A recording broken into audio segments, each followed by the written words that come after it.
My name is Stein Tønneson, and with me here in this concluding panel, I have Professor Srisompob Jitpiromsri from University, Prince of Songkla University. Pattani. I have Professor Thitinan Pongsudhirak from Chulalongkorn University in Bangkok, and Professor Duncan McCargo from the University of Leeds, all extremely well-known experts on Thailand and its conflicts. In the audience, I also have a number of Nordic scholars who have presented papers at this workshop. And we're now trying to sum up the discussions that we've had during the day by having some short statements from the three international speakers here, and also with a possibility for the audience to ask questions, but then you must first introduce yourself. And my first question goes to Thitinan Pongsudhirak. I want him to tell us who are really the yellow shirts and the red shirts. Thank you, Stein. Not an easy question. And I realize now that you also have a flair for the media. The yellow shirts, the red shirts, they are social movements. The yellow shirt certainly is identified as a conservative movement. They are for the status quo. They began as yellow shirts as such in 2005, against something, against corruption. They're big on corruption, anti-corruption, and they think that Thaksin is synonymous with corruption, and it's true. It's true. At the same time, the yellow shirt movement has evolved. It has splintered into the far right, royalist far right, including some physical violent elements among them. And then there is a more center-right royalist conservative column, the multicolors, for example. And they are for the establishment, for a status quo royalist. What they want is to preserve the way that Thailand has been in the last 60 years and more. The red shirts are something else. They are at the opposite end. They started as red shirts as such about 2008. I think that in the beginning, from the outset, they were the ones who felt disenfranchised by the manipulation, the coercion in 2005, 6, 7. I think that after the military coup, there were no red shirts after the military coup. There were some anti-coup protesters, some observers, some Thais were ambivalent, doubtful of the coup, but they stood by it, put up with it. But I think the key turning point for the red shirts movement was the dissolution of PPP in December 2008. People's Power Party, which won the election in December 2007. I think these people, the red shirts, before they became red, they put up with the coup. They knew that it ousted the government they elected, but the government was corrupt, and I think they accepted that to a large degree. They even waited for new rules, new constitution, which was drafted by the military-sponsored assembly. They put up with all of that, and they waited for the election in 2007, in December 2007. And then they spoke again. Their voices were heard again in December 2007. But these voices were then denied systematically in 2008 by the yellow shirts protests, by the various judicial manipulation, coercion from the army, and so on. And then this led them to mobilize. They went on a march. They also have splintered, fragmented. Some are very pro-Thaksin, and the Pheu Thai, of course, Pheu Thai party as a successor to PPP is very much a Thaksin vehicle. But the other red shirts are not as much. The UDD, yes, answerable to Thaksin, but not completely. And there's a rising column of red shirts who are not crazy about Thaksin. They're not so impassioned about Thaksin's ability and vision, but they want a new kind of Thailand. And this is the logical conclusion, the logical outcome of this column would be a Republican movement. And if they continue to be radicalized, I think that we will see this movement grow. Why do they have yellow shirts and red shirts? Why the choice of color?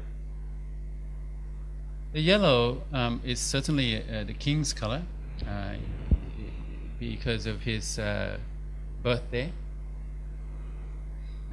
It's associated with the king for a long time. It at one time it became pink because the king had worn a pink jacket one time, so it became pink.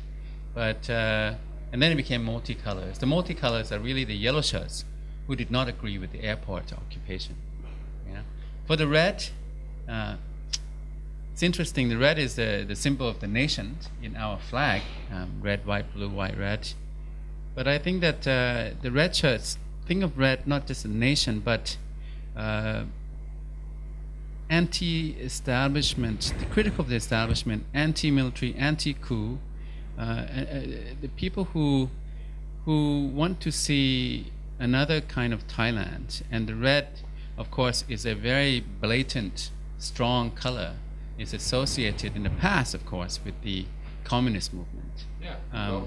Yes, and they're not communists per se, and love, and Valentine's Day. But I don't think that these are people about Valentine's Day. They are. It's a different kind of Thailand. I think it's beyond just the national symbol in the flag, and that's what I would say.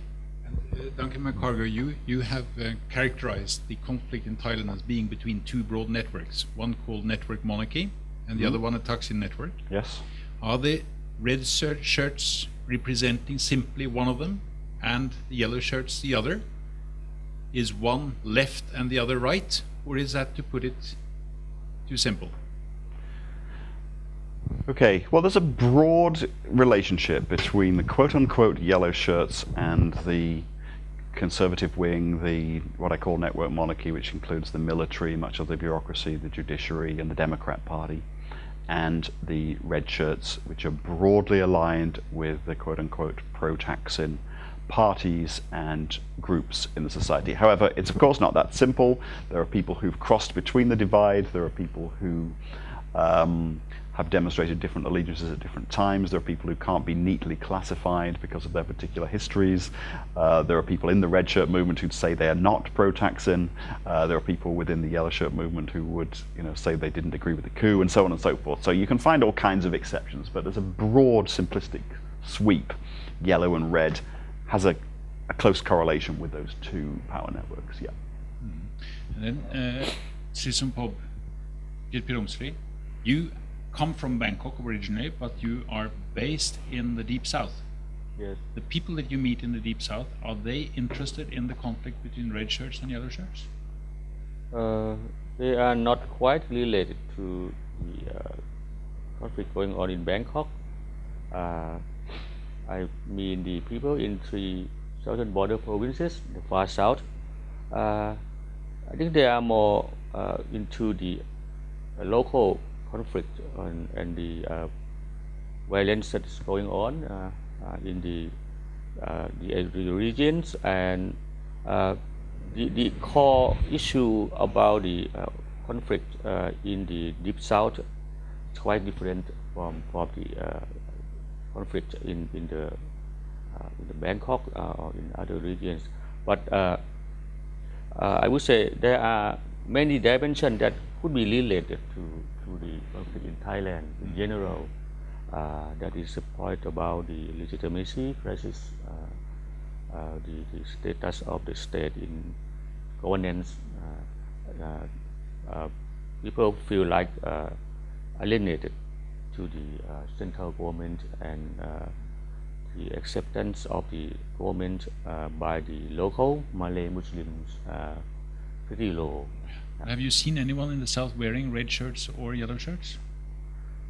I never seen that. No, and never any demonstration of red No. shirts or yellow shirts? No, No. in the deep south. We have at this conference been talking a lot about the conflict in South Thailand, and we will return to that in a moment. Yeah. And we have also talked about the conflict between red shirts, yellow shirts, government, Yeah. the conflict over government in Bangkok. And then there is also a third conflict that Thailand has had with people who've been killed in the last few years that we have not talked so much about, and that is the border dispute with Cambodia.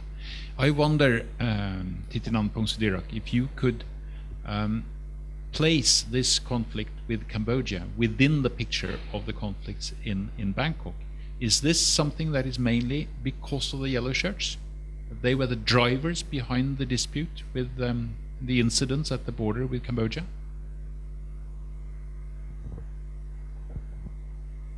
The tension and military skirmish in the recent past on the Thai-Cambodian border has a long history.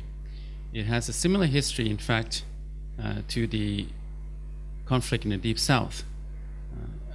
A century ago, about so, there has been this map that redrew the boundaries of Siam, and part of the territory was conceded to the French, and this became contested over time.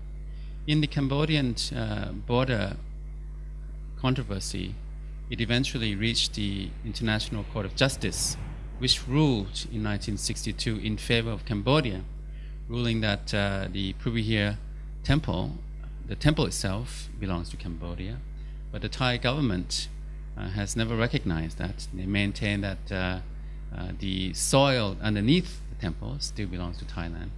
This is an ongoing thing. It's something that has been worked out in terms of functions very amicably. Both sides, the villagers of both sides have carried brisk trade, border trade. They have come and go to different parts of the two sides. Not a problem.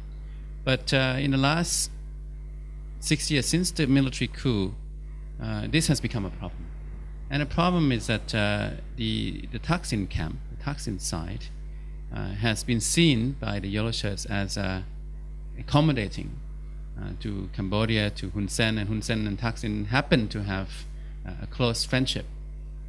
So this has been used by the yellow shirts as a plank to attack the government of Samak Suntharawet, which was a proxy of Thaksin in 2008. And it has continued to this day with the new government under Thaksin's shadow. The relationship is better, but going forward, we are likely to see more tension. It depends who is the government in Bangkok. If it's pro-Thaksin, then better relations. But if it's pro-establishment, then more tension. The Preah temple that they have been fighting over at the border is also far away from the Deep South. I will now ask you, Srisompob Jitpiromsri, about the conflict in the Deep South and what it's really about. There are those who call it an insurgency. There are also those who say that this is not really an insurgency, this is mainly about crime.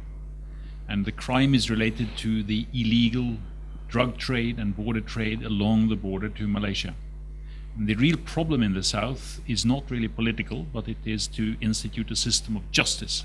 If you get justice and clear justice so people can trust that there is a just system, then also the level of violence will die down. Is there something to this argument?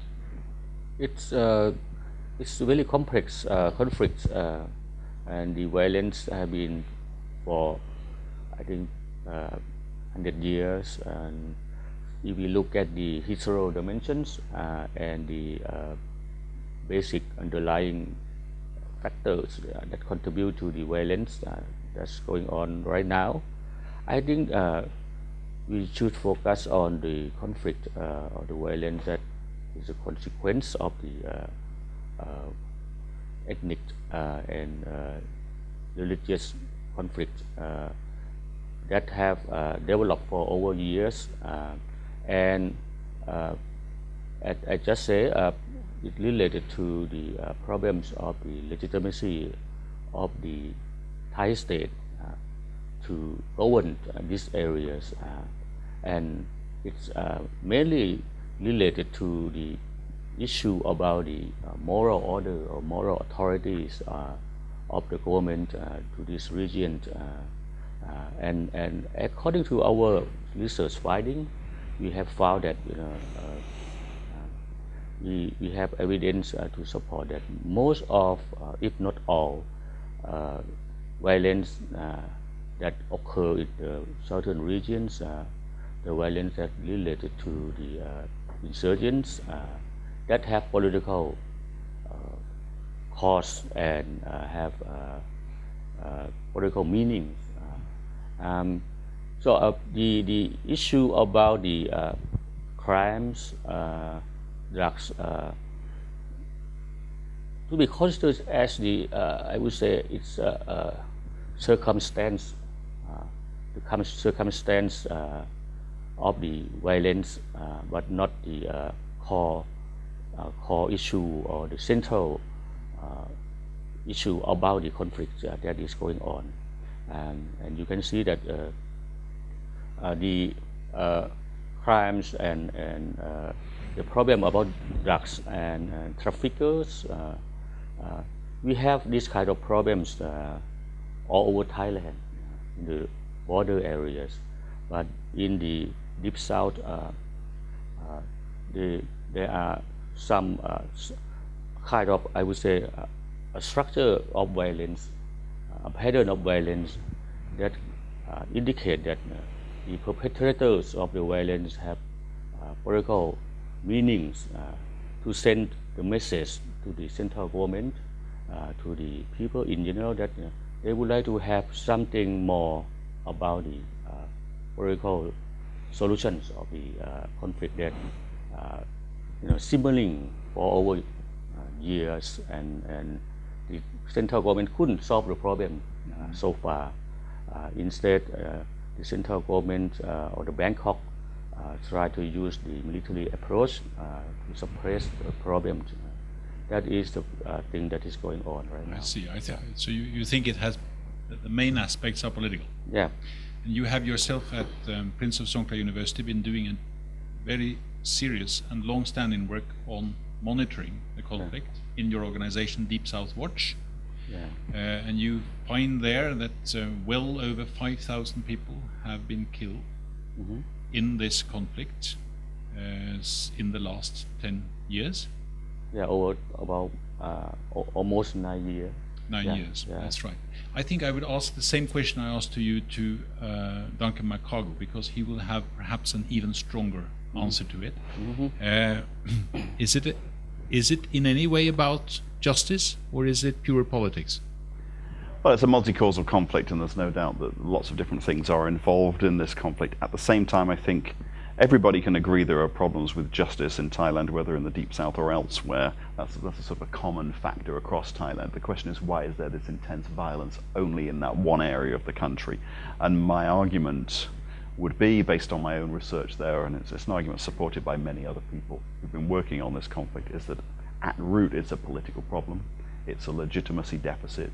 There's a problem that a large proportion of the population, not necessarily they're completely against the Thai state, that they can't tolerate it at all, but to a greater or lesser degree, many of the Malay-Muslims, who make up 80% of the population of these three provinces, feel a degree of disenchantment with the Thai state. And that degree of disenchantment may change over time. It shifts based on violent incidents that have taken place, different political phenomena. But underlying their, they have complex identity, they have multiple identities as Thai citizens and also as Malays and as Muslims, but they have the capacity to feel frustrated or dissatisfied with the Thai state to greater or lesser degrees. A small number of people actually actively fighting against the Thai state, but quite a large number of people wouldn't be very well disposed to giving information to the authorities or helping the authorities to track down militants, say, and that's an indicator of their tacit sympathy for elements of the resistance. Yes. Thitinan Pongsudhirak, we heard Srisompob Jitpiromsri here say that he had never seen a red shirt or a yellow shirt in the south. And so they seem not to be very engaged in the conflict that has caused several tens of deaths in Bangkok. On the other hand, in Bangkok, I have not met that many people who are so interested in the thousands of people who've been killed in the south. Would you agree that there is a lack of attention to this very serious conflict in Bangkok? And if you agree, how can you explain it? Yes, there has been mutual neglect and ignorance by both sides, by both regions. Bangkok doesn't pay enough attention, and in fact, just sweeps it under the carpet, the problems that we have in the Deep South. And the Deep South, they look at Bangkok as a faraway place with its own problem. They see it in the news all the time, but they don't feel connected to it. So there's a mutual disconnect. But at the same time, the overarching structure of the problems in the Deep South and the problems of the national politics based in Bangkok is one and the same, and that is we can call it a legitimacy, we can call it the regime which has been incumbent, entrenched regime that has been outgrown by its own success, which means that they have now voices who are more conscious politically, more demanding, expecting, and these are voices that have been awakened during the Thaksin years. These are the voices who will not go away quietly. So the disconnect is there, but the overarching structure of this legitimacy crisis or crisis of the entrenched incumbent regime and their sense, values, insistence on what constitutes Thailand being Thai, the Thai identity, is under challenge. Just a follow-up question to that. In peace research statistics, we find that all the East Asian countries have had a development in the direction of less violent conflict, except Thailand. Partial, perhaps a little bit exception of the Philippines. So Thailand stands out in having had this increase in armed conflict during the last 10 years. Are the Thais aware of this exception? Do they see this as a kind of national shame or something that one should do something about? Broadly speaking, most Thais are in denial. In denial because of various reasons. One factor is that there is not a complete flow of information. We don't completely have an open society. There are draconian, strict laws that stifled fair expression of dissent, of opinion, and that is why we have this problem. At the same time, the problem is very deep. Bangkok, I think, has to come around to realize that this is a new kind of Thailand that is emerging. Dr. McCargo, this same Thailand that has this increase in armed conflict is also an electoral democracy, and it has a pretty vibrant civil society. How can this be combined, that you have both electoral democracy and violent conflict going on at the same time? Well, some people have argued that in fact it's the opening up of electoral democracy in Thailand that's fueled certain kinds of violent conflict. I mean, there's a lot of debate in the literature about the rise of violence in elections. Obviously, people who are running for election and vote canvassers in elections are often targets. I should also say that a little discussed issue within Thailand is that Thailand has apparently the second highest murder rate in Asia after Mongolia. So if you look at popular Thai newspapers every day, you'll see corpses on the front page. There are an awful lot of murders taking place, and some of those murders are politically related, some of them are not politically related. Thailand also has a gun culture. An awful lot of people have guns. If you see men sitting around reading magazines, if they're not magazines about Buddhist amulets, they're often magazines about guns. So there is within Thailand this sort of contradiction between the openness, the apparent freedom, lots of elections taking place, lots of organizations, but on the other hand there's a darker side which is often hidden in the society and just below the surface. And it's that contradiction that makes Thailand so interesting, but it can be disturbing, and it's not getting any less disturbing, unfortunately. Is there comparative research on this that shows that Thailand really distinguishes itself, even as a culture, in these more violent ways relative to others? there's not as much as one would like. There's a recent article that's very interesting about the rising trend in gun ownership in Thailand, both in the south and the rest of the country. Mm-hmm. Perhaps we should try to discuss a little bit what can be done. And it's often said that one obstacle to doing something is the position of the monarchy. The prospect of a succession in the monarchy, and the fact that no one really knows what is then going to happen. Is there now a beginning open discussion in Thailand about the role of the monarchy? Is the monarchy aware that it has got into a kind of crisis? Perhaps we start with Duncan.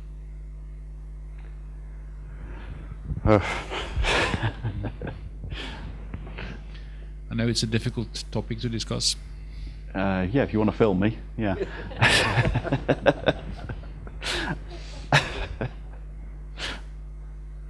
Yeah. Thailand's in a very paradoxical situation. On the one hand, there's an opening up. There is, on certain levels, more discussion about some of these topics than there's ever been. There's also, at the same time, a crackdown. There are more lèse-majesté cases going to court in the post-2006 coup period than ever before. So it's rather contradictory. On the one hand, there's an opening up. Things are being discussed in ways they never were before, especially in the anonymity of web boards and things like that. But on the other hand, there's a simultaneous repression taking place that's making it more difficult in some ways to have those conversations. So two completely opposite things seem to be true at the same time. I think that's the essence. Srisompob Jitpiromsri, is there any debate in the south about the role of the Thai monarchy?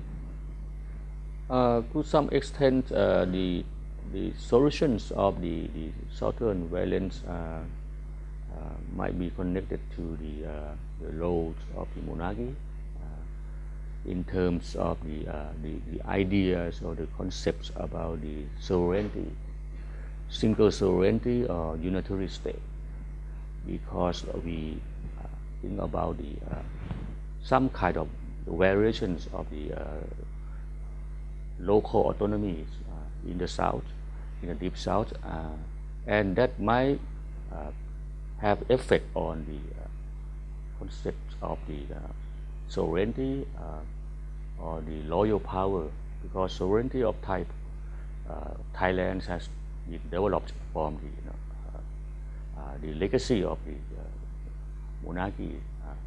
This is a strong history of Thai politics, of the Thai peoples. So when we talk about southern issue and talk about the solution or the autonomy, it have impact on the feelings of the Thais in terms of Thailand cannot be separated whatsoever, and we have to talk about this, to convince the people that the issue about autonomy is not the challenge of the single autonomy or single sovereignty or the supreme power of the royal or of the monarchy, but it's a variation of the single or unitary state. So this is a debate that going on. It's seen as important in the south that one must find some kind of political solution that at the same time can retain the Thai monarchy. Yeah, and in terms of the unitary state. In terms inside a unitary state. Yeah. Okay. Thitinan Pongsudhirak, I remember from 1992, after the fighting in the streets of Bangkok, when the king intervened and kind of forced the military leader from power by reconciling him with the mayor of Bangkok, his main adversary or opponent in this conflict. So at that time the king stood there as a kind of neutral or figure above the contending factions. Is it true to say that since then there has been a development where the monarchy has instead become partisan in today's conflicts? Since 1992, the monarchy has continued to gain moral authority up to the coup period. I think the apex of monarchical moral authority was on June 9th, 2006, when we celebrated in Thailand the 60th anniversary of His Majesty's ascension to the throne. But the military coup from September 2006 has brought growing challenges to the monarchy in many different forms. In the literature, we can see more books, articles, debates, critical, challenging the establishment, the conventional wisdom, the fixed propaganda from the palace, the role of the military, and so on. At the same time, there have also been attempts at pushback from the establishment. They also have their own books. The most recent book is a biography of His Majesty. So the pushback is also strong, but I think that the trend is that the royalist establishment has lost this battle to electoral democracy, and they even sometimes seem to realize that. But they have a dilemma, which is Thailand's predicament. That is what to do.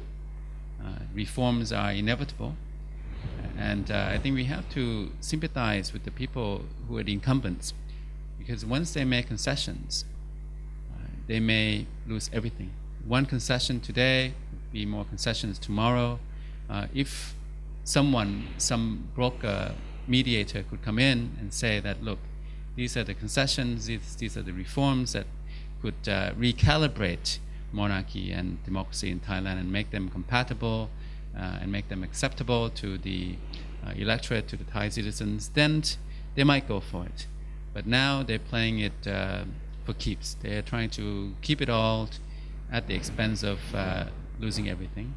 But if they can be assured that if they give up some, they can still keep a lot, they might go for it.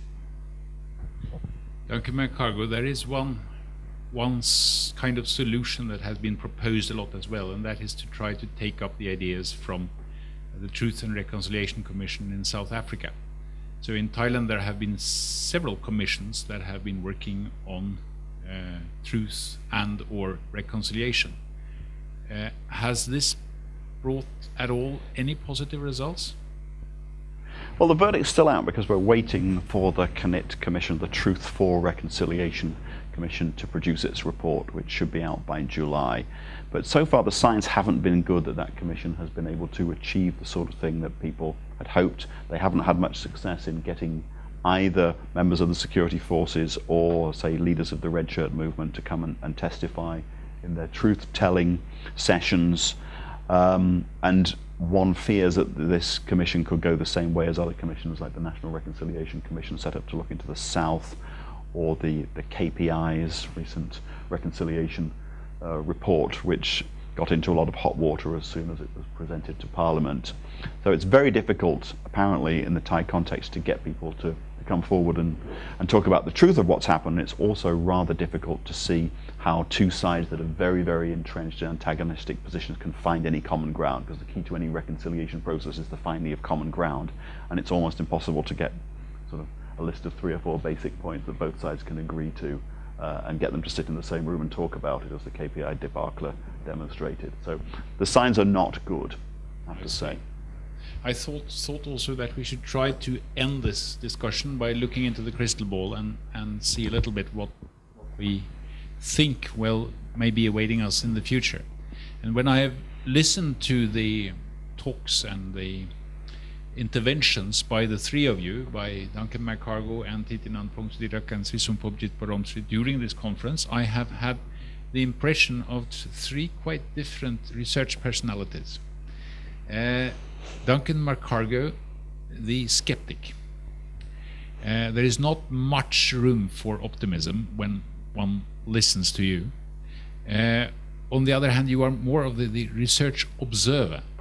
You have spent a lot of time in Thailand, but you do not seem to, in a way, consider yourself as a Thai or to share the concerns. So you are the skeptic.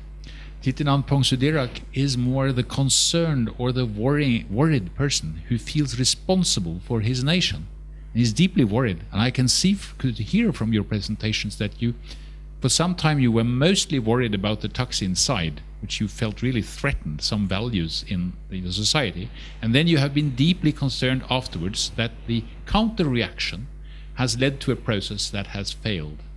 So in a way you are concerned, but both of you share this pessimism.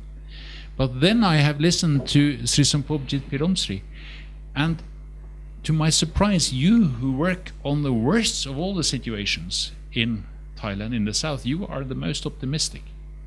Because you actually have an idea that by changing the discourse in the south through civil society activities, it may be possible to transform that conflict in a way that makes it possible to overcome it. And you even have interviewed a number of people who are directly involved in the conflict in the south, on both sides or on all sides, who are seemingly changing their wording, their way of talking about things. My question to you now is, are you fooling yourself? You are the engaged one. We have the skeptic, the concerned, and the engaged or committed person. But are you fooling yourself because this is something you must hope for? Or is there a real prospect? It's a real prospect because this is evidence for my way of life. Every day in Pattani, in 3 southern provinces, in spite of the violence, the hopeless, the fears,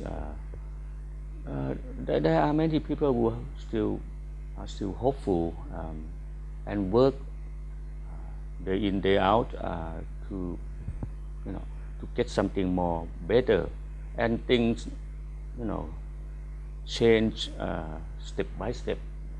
This is to my observations, and I can feel it, I can touch it, not in my imagination, but I can really touch it. So I'm not fool myself. I'm true believer. So perhaps new hope can come from the south and overcome both the concerns and the skepticism? No. Yeah, can I say that I completely reject the characterization of myself as a skeptic, and that's a total misunderstanding of everything I've been doing for many years. I've been working with Srisompob for the past 11 years, and you will find no clear blue water between us. My argument is very simple. We have to cut to the chase. We have to stop pretending that the Southern Thai conflict or other conflicts in Thailand are about something else, focus on the fact that they're political problems, and then focus on the fact that we can have a political solution to a political problem. That's the very clear message of everything I've been writing for the past 10 years or more. Is this the same as discourse change?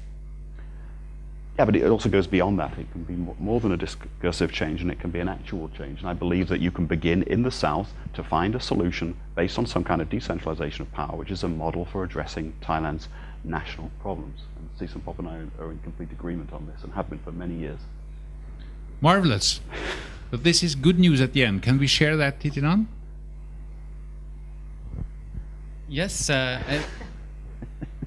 Ultimately, I think that in the long run, I have hope because I know the Thai people, many of them, and the way that we are. I think that there's a joie de vivre. We have a joyful life. The Thais are very resilient people. They can come back from an economic crisis, from a flood, and they can move on to, like many countries. But I think that we're very good at it. Now, what needs to happen? I think the way ahead is clear. Whether we go there or not, I think in the short term, things will get worse. But in the long term, and that is beyond 3 to 5 years, I think things could really improve and Thailand could regain its footing. The way ahead is that the solutions, the modalities, the way that we need to move forward are not rocket science anymore.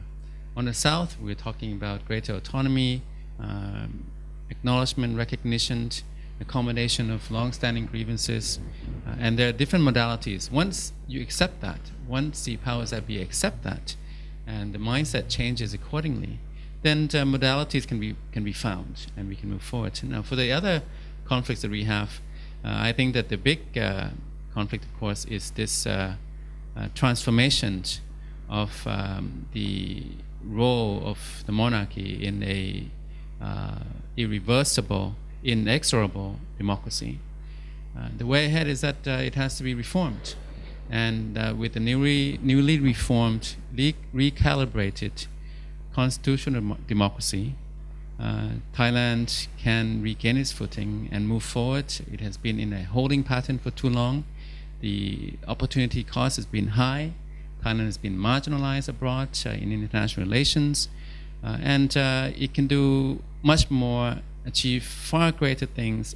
It has the potential to do so, but we have to get over this hump. And the best time to get over this hump is to make these reforms during the current reign, because afterwards there are more risks and more dangers, and the opportunity cost will rise. So on these three positive notes, we formally conclude this conference by thanking warmly all participants, and primarily Duncan McCargo, Thitinan Pongsudhirak, and Srisompob Jitpiromsri for your great contributions to the conference and also to research on Thailand in general. Thank you.